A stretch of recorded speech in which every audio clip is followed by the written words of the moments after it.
Fear and love are much more similar than one might think. When a man decides to marry, is it out of love for their partner or fear of losing them? When a child performs in school, is it out of love for their parents or fear of their wrath? When the black wings beat with fury and chaos takes the realm, is it out of fear that the heartbeat quickens, that the sweat trickles, that the blood drops? Or is it love? Love of their home, soon to be destroyed. Love of their life, soon to turn to ashes. Love of their family, soon to be burned alive. And so, when the winged shadow descends upon the realm, and its fire consumes all life, I wonder, is it not a ceremony of love? And so I ask you, brave souls, to once again join me as we embark on a journey into fear, as I introduce you to one of the most dreadful, bone-chilling, and loving creatures that the human mind has ever conceived.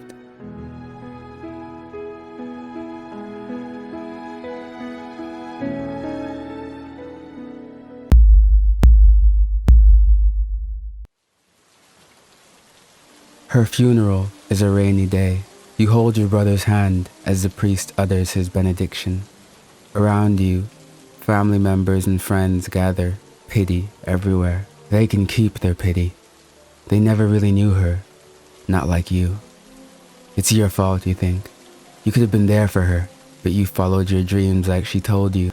Go to the academy, she said. And where did that get you? A gravesite. Everything's your fault. It's all your fault. It's always been. It's not your fault. You turn to see your brother. He smiles with kind eyes looking at you, almost looking through you. What are you talking about? It's not your fault, he says. I don't understand. It's not your fault. The tears run quickly, and they run hard. He embraces you and your brother cry in each other's arms. After a moment, the priest calls for you and your brother to spread her ashes into the sea. Your brother grabs the urn and hands it to you, but you shake your head. Letting go, you scoff. Letting go is for cowards. Those who can, do. And those who can't, should die trying. And you know what kind of person you are. You smile at your brother as he goes on to spread your mother's ashes into the water. 4 years studying at an academy for magic will not go wasted. You will see her again. The carriage ride back to the academy is rocky, but you couldn't care less. Your classmates talk amongst themselves as your mind spins with spells, ideas, theories, anything that could help you at all. Anything that could bring her back. I'm sorry for your loss. The classmate smiles at you, but you don't hear her. You don't even hear anyone. Your mind is a single organism, concentrated on one thing, and one thing only: revival. Class is a blur. The instructor goes over some notes on nature magic, but you couldn't be bothered to look up from your book. Inside it, you draw spell circles and tome outlines, predict magic output, account for rune velocity, nether reflections, wormwood, tears of lease, wolfsbane, night's ember. What would work? What could... Hey, you turn to see a red-haired girl smiling at you. I heard about what happened, she says. I can't understand how hard this must be for you.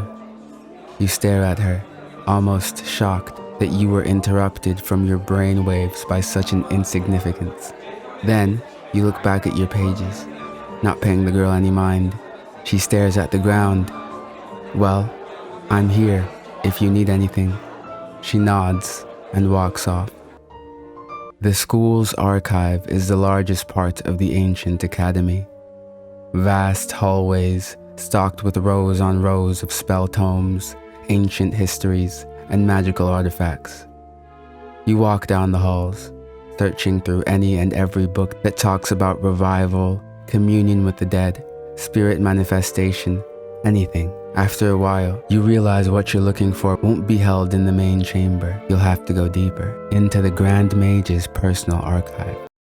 The guard at the Grand Mage's archive is a tall, burly man with a dark mustache. You smile as you approach him, and he looks up suspiciously. "What are you doing here this late?" he asks. "Perusing all the school has to offer," you reply. "I was wondering if I could see." "No. It would be a simple look through." "No. It's only a matter." No means no, fourth year. Back to the dorms. You turn around, furious, and start to walk off. Then, you stop.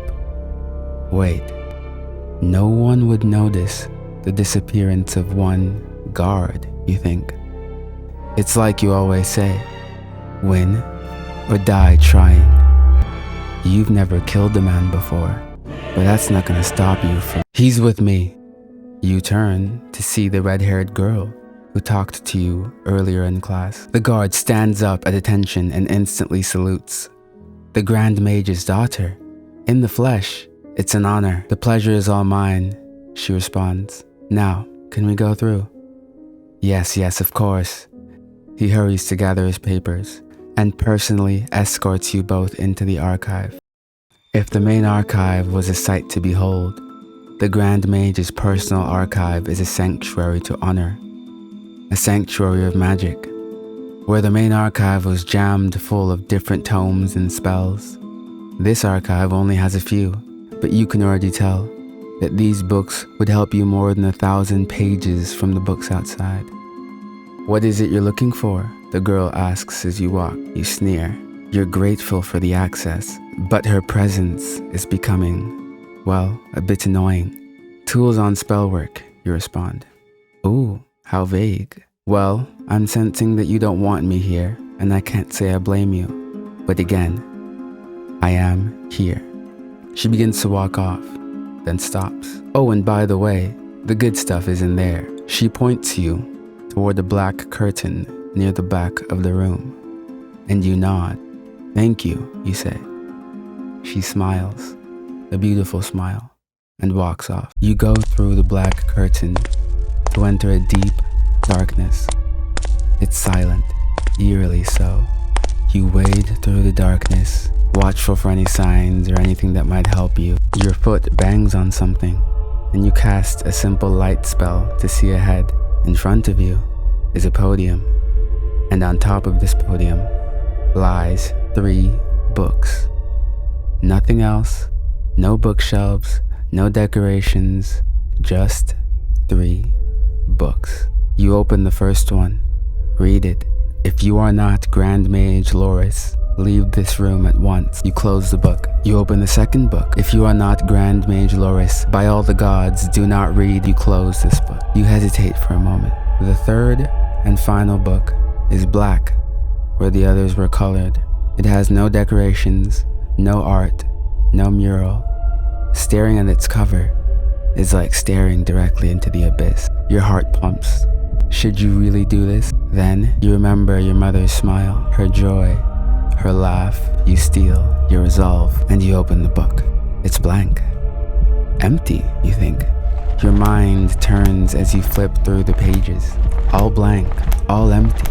In what way could the most dangerous book in the Grand Mage's own archive be empty? A fake, maybe? You throw it on the ground and search the entire room for a secret cubby, hidden passage, anything. There's nothing. There is no way you've come all this far just to fail. You slump to the floor, defeated. No, you think. Please, if anyone, anything out there can hear me, anything is listening, please help me. I need her. What is that? It's light. You can barely pick it up, but you hear the sound of writing. You turn, but there's no one in the room. You hear no footsteps either, just the calm sound of writing, as if coming from right beside you. You follow the sound to the black book you threw on the floor earlier.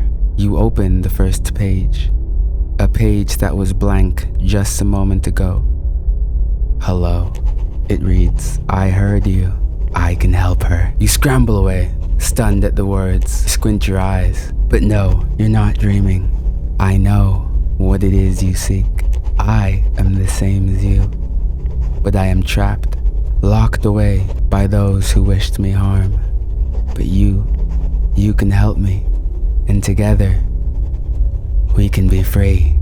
You stare at the book for a while. You've never heard of a magic like this, a book that writes itself. Is it a prank by your classmates, maybe? No, you think. Whatever is going on is very real. But what is this? This entity that wants to help you? Wait, what does that even matter? This thing can bring her back. That is all that concerns you. You take a deep breath and take out your pen. I am here. What would you have of me? Class the next day goes by quickly, and you don't pay the instructor any attention. After class, you walk up to the red-headed girl who's been annoying you these past few days. The girl that you found out is the Grand Mage's daughter. Hello, you say. I'm sorry for all my rudeness these past few days. Oh, no need to apologize, she responds. I'm glad you seem to be feeling better. Oh, I am, and I'd love to thank you for all you've done for me, and for being there. There's no need, really. I insist. Please. She smiles. All right then. What did you have in mind? Come to the Riften Forest after classes today, and I'll show you. She laughs. How vague. I'll be there. The sun is setting, and the wolves howl in the distance. How much farther is it? She asks as you lead her.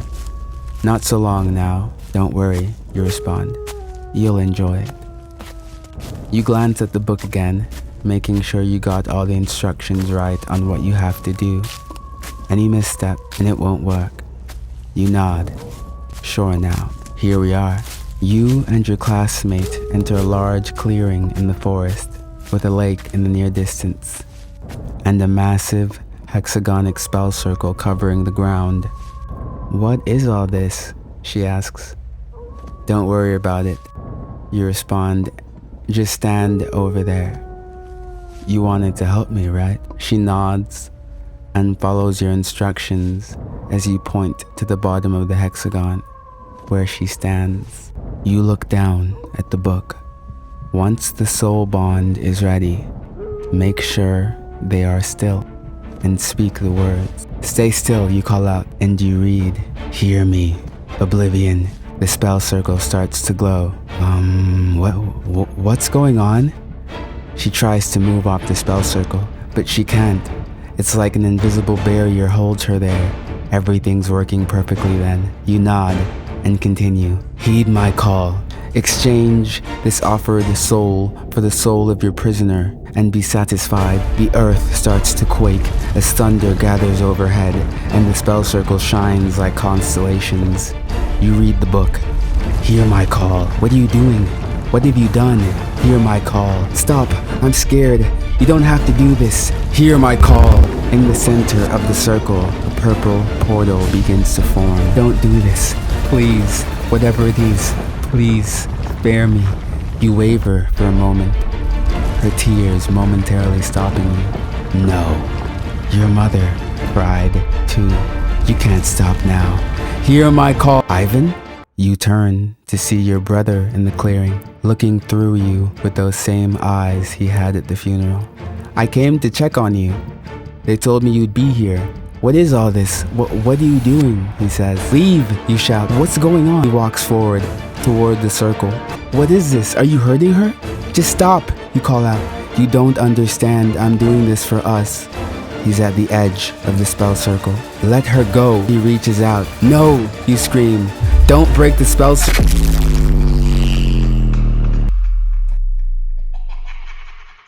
When you come to, the trees have been burned, the air is dry, and the whole landscape is barren.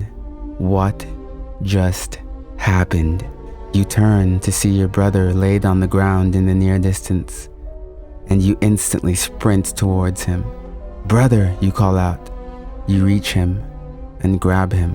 When you flip him around, you are greeted with the sight of a creature that is half your brother, half your dear mother, and full, grotesque, bulbous demon with gray, scales all over its body. You freeze. What is this? You think. The ritual didn't even work. You're so confused. What could have possibly gone wrong? Do you like it? It looks down on you and smiles. My pen pal, in the flesh. How do you like the sight of your mother?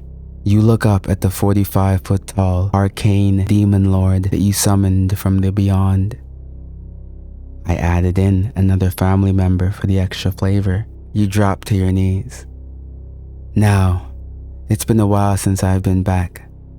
Where are all the women and children? A tear drops from your eye. This wasn't the deal, you say. You said you'd bring her back. The horned creature looks down on you like a peculiar stain on the floor. I agreed to bring her back. And I have indeed. It leans down, facing you. Is there a problem, human? I have to go visit an old friend. Wings sprout out of the back of the horned abomination, and it spreads them and bursts into the air, headed for the academy. You stare at your brother, at your mother, at your failure, and tears form. You tried so hard, sacrificed so much, and for what? She died because of you. You never told your brother this, but one day, you were angry at her, and you told her to go jump off a cliff. But you didn't realize that you infused your words with magic. The next day, you found her remains. And now, you've killed your brother too, and everyone else at school. It was never meant to go this way, you think. You only wanted to bring her back, to correct your mistake. You're a failure. You're a mistake. It's all your fault. No. Your eyes go wide as the scaly creature in front of you, that was once your brother and your mother, looks up at you. Its voice sounds like grating iron. It's not. The tears flow even more. The pillar of flame descends from the sky and burns the remains of your loved ones. You stand up and wipe your tears. No more letting people hold your burdens. No more failures. You look off into the distance. The academy is burning, it seems. No more feeling sorry for yourself. White flames sprout out of your back, and you conjure a set of red wings. You launch into the sky. You land on the roof of the academy. Chaos, students screaming and bumping past you, desperate to get away from the creature that you summoned. You walk forward calmly, your eyes like solid steel. You reach the very top of the school, and you're greeted with the familiar demon lord, smiling as it stares down at the grand mage of the academy. Hello, old friend, it says. It lunges at the grand mage, and the grand mage deflects him with magic. They seem to be on the same level in terms of skill. Don't remember me, the demon lord says as he attacks, and he shifts his form to a person that you and the grand mage both recognize, your classmate, the grand mage's daughter. The grand mage stops in place. Ah, the demon lord smiles and laughs in her voice. The grand mage stops fighting and drops to his knees. Amelia. No, the grand mage freezes, and his daughter calmly walks up to him and runs a claw through his chest, and the monster laughs. Enough. The demon turns to you. Ah, my friend, what is it I can do for you? You need to go back where you belong, where I... He laughs. I am where I belong, and I plan to stay here for a long time. Boy. You ignore him and take out the familiar black book. Oblivion, heed my call. The demon turns his head. Heed my call. You don't know what you're doing with that. Heed my call. Don't even bother. Heed my call. A portal begins to form in the center of the ground. The demon's eyes open in shock. He turns and finally spots the hexagon that you drew when he was fighting the grand mage. He lunges at you, and magic dances. Spells meet claws as you two engage in a whirlwind of blows. You're clearly outmatched in every way that matters, but the demon underestimates you, and more importantly, you don't need to win, you simply need to buy time. You call down a pillar of fire, gales of wind, waves of sea, spears of lightning, and you call down elements, arcane seeds, netherous conjurations. What you finally understand after all these years of torturous research is that magic isn't a science to be studied or a mystery to be solved. Magic is an art to behold, and you paint like no other. Your canvas bears its fangs, but you deflect and advance and parry and riposte. Magic created this, and by your mother's memory, magic will put this to bed. The portal opens, and the demon is pulled toward it. No, no, no, no, no, he shouts. Heed my call, heed my call, heed my call. Stop it, I'll bring them back. I'll bring the brother too, all of them, I'll bring them back. You shake your head and look to the floor. Return from whence you came.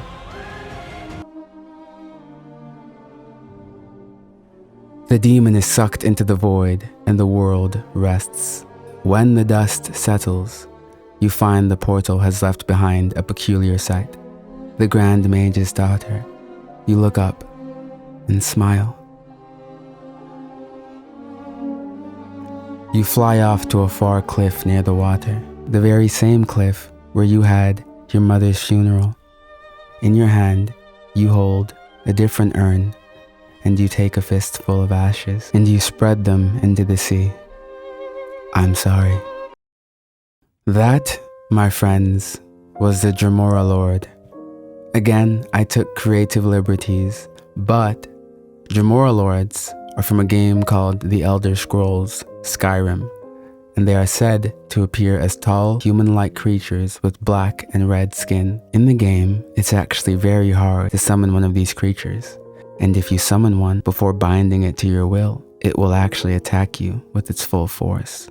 There is a short story found in the many books you can read in Skyrim called A Tragedy in Black, and it's about a young boy who summoned a Dremora Lord to make his mother a magic dress for her birthday, and I suppose this rendition is based on that story. Go and play Skyrim and read the stories when you get the chance.